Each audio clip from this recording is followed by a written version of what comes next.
বধুয়া? না বাবা, ও তোমার বধুয়া নয়, ও আমাদের পেখম নয়।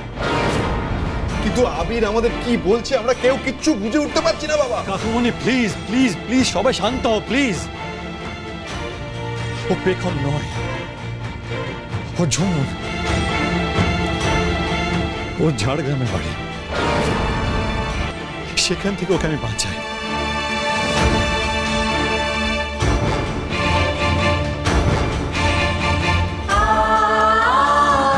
আমি ততটাই অবাক হচ্ছি যতটা তোমরা ওকে দেখে অবাক হচ্ছে।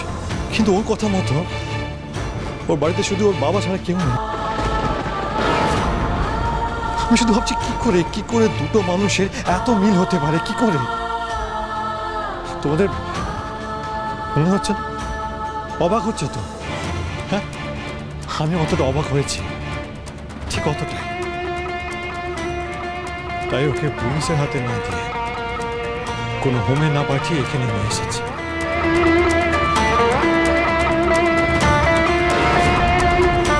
তুই তাই বলে ওকে এই বাড়িতে নিয়ে আসবি?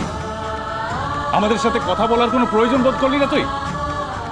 আর ও যদি পেখম না হয় তখন হয়তো পেখমের মতন দেখতে হতে পারে, শুধু একরকম দেখতে বহু মানুষ আছে পৃথিবীতে। তুই যে এই মেয়েটাকে এখানে নিয়ে এসছিস তার জন্য যদি কোনো গন্ডগোল হয়, উত্তর দে, যদি কোনো বিপদ ঘটে তখন কি করবি? ওই মেয়েটার গ্রাম থেকে লোকজন এখানে এসে ঝামেলা করবে না তার গ্যারান্টি আছে তোর কাছে? আবির, অন্য মেয়ে জানা সত্ত্বেও তুই ওই মেয়েটাকে বাড়িতে নিয়ে এলি কেন আবির? কেন কেন পেখম তোর পিছু ছাড়ছে না বল? এই পেখম করতে করতে তোর জীবনটা শেষ হয়ে যাচ্ছে আবির। তুই নিজেকে ধ্বংস করে ফেলছিস। তারপরেও এই মেয়েটাকে যেহেতু পেখমের মতন দেখতে, তাই তুই ওকে বাড়িতে নিয়ে এলি কেন? কেন আবির? আবির, তোর মা ঠিক কথা বলছে। তোর ওকে একটা হোমে রেখে আসা উচিত ছিল। এখানে অজস্র হোম রয়েছে, তারপর পুলিশ না হয় ওকে ছেড়ে দিয়ে আস তোর বাড়িতে। আর তুই কেন এই রেসপন্সিবিলিটি নিতে গেলি বলতো?